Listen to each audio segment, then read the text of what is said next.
Uruhu nicyo kintu cy'ingenzi umuntu yitaho uko bwije uko bukeye.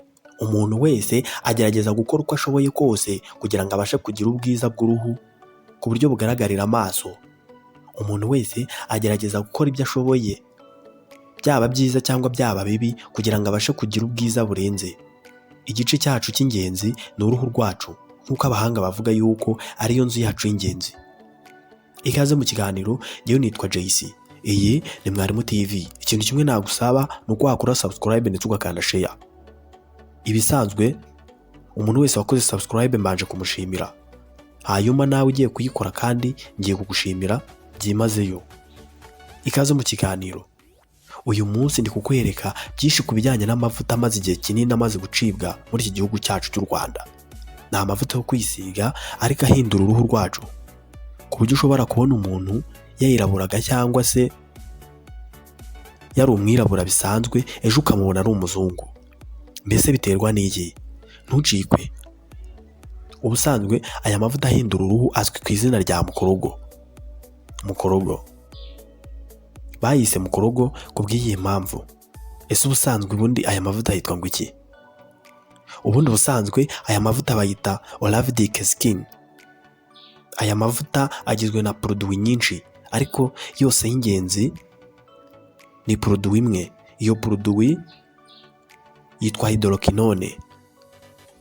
Iki kinyabitabire cyitwa hydroquinone gikorerwa mu Rwanda. Nimvuga ikinyabitabire wite wumva produit cyangwa ikintu runaka gikorerwa mu Rwanda.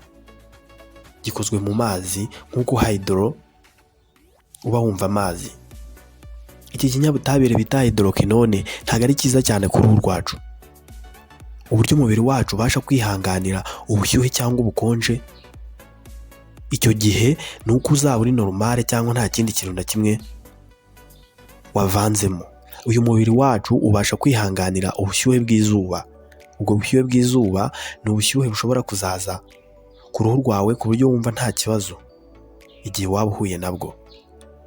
Hanyuma abantu uzasanga bafite ubumuga bw'uruhu, icyo gihe uruhu rwabo ntabwo ruzaba rubasha kwihanganira ubushyuhe bw'izuba, bitewe n'uko imbaraga umubiri ukoresha wihanganira ubushyuhe bw'izuba ni imbaraga bita melanine. Izo melanine bari abantu bazaba bafite nkeya.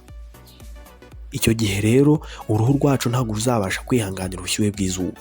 Hanyuma ku muntu nawe wakoresheje aya mavuta bitewe n'iki kinyabitabire bita hydroquinone, uwo muntu nawe azahura n'ikibazo mu gihe azaba atagikoresha aya mavuta. Mu gihe kirekire uwo muntu azatangira kuzana ibimenyetso cyangwa ikintu gituma uhita umubona yuko yaba yarakoresheje aya mavuta mu rwego rwo guhiga ubwiza. Izi melanine zizacibwa intege n'iki kinyabitabire. Ku muntu wakoresheje aya mavuta uzasanga ku mubiri we hari icyahindutse. Mbese impamvu ni iyihe? Ntucikwe. Njyewe nitwa JC. Iyi ni Mwarimu TV. Utarakora subscribe nawe wayikora. Hydroquinone ni ikinyabitabire gikorerwa mu ruganda. Iki kinyabitabire iyo gikozwe muri aya mavuta, icyo gihe umuntu uzayakoresha kizagenda gifate melanine ziwe kizice. Nikimara kuzica, icyo gihe umubiri uzasigara ukoresha ikinyabitabire mu rwego rwo guhindura isura. Hanyuma umubiri numara guhura n'iki kinyabutabire uzahita utangira guhinduka umutuku.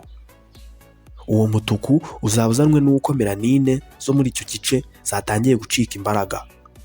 Hanyuma umubiri numara kumenyera aya mavuta mu gihe tuzaba uyakoresha, ni hahandi umuntu azatangira kuzana ibibazo ku mubiri we. Benshi bitewe n'ubwo ubudahangarwa bw'umubiri bwaba bwacitse intege. Hanyuma ya mavuta igihe yaba yahagaritse kuyakoresha, wa muntu azatangira aba inzobe birenze kuko wari umuzi. Natangira kuba inzobe kuko wari umuzi, ariko azaba inzobe bitewe n'uko amaze igihe atayakoresha. Ariko nanone nanayakoresha azatangira kuba inzobe bitewe n'uko za melanine zihanganira ubushyuhe bwo hanze zatangiye gucika intege. Ubusanzwe melanine ni agace karinda umubiri wacu. Ubwo budahangarwa bw'umubiri wacu rero nibutangira gucika intege, ni hahandi umuntu azaba inzobe birenze. hanyuma nahagarika kuyakoresha azagira ingaruka z'uruhu, kuzana ibiheri cyangwa hagati aho ingingo zigiye zihurira hakaba umukara hakirabura cyane. Icyo gihe nihamara kwirabura cyane nta n'umuti wabona ushobora guhindura iryo bara ku buryo risa n'andi yose. Hari abashakashatsi bakoze ku bijyanye n'uruhu bagendeye ku ngaruka ziterwa n'aya mavuta cyangwa n'iki kinyabutabire. Hari mu mwaka wa 2006 hari ikigo cyo muri Amerika bita Food and Drug Association.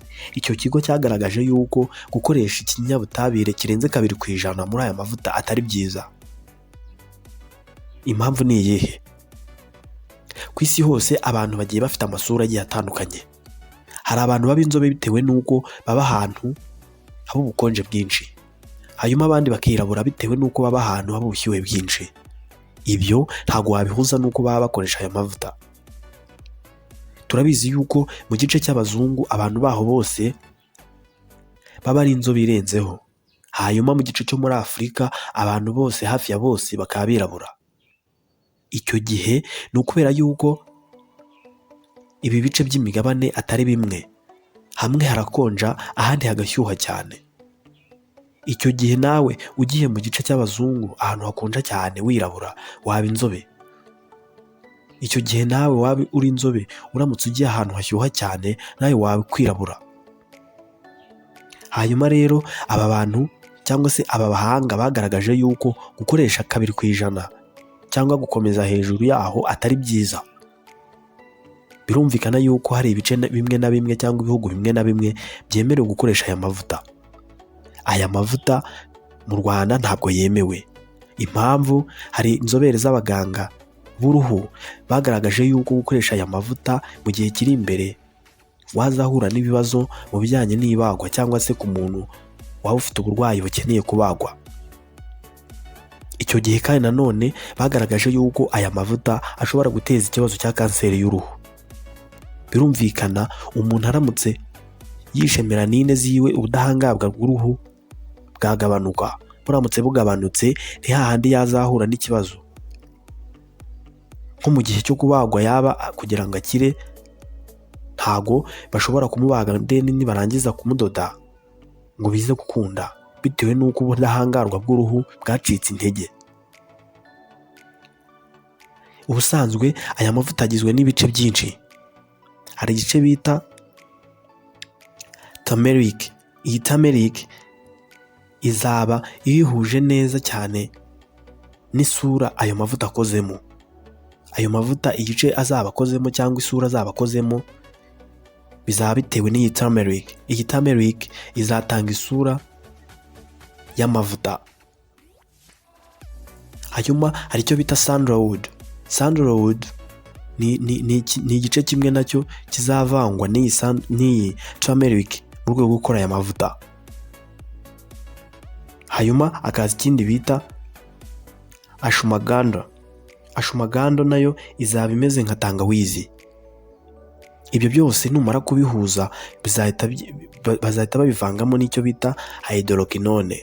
Iyi hydroquinone izahita ibishongesha byose biba amazi, hanyuma ya turmeric izahita ihindura isura bitewe n'uko ariyo bara ryagiyemo.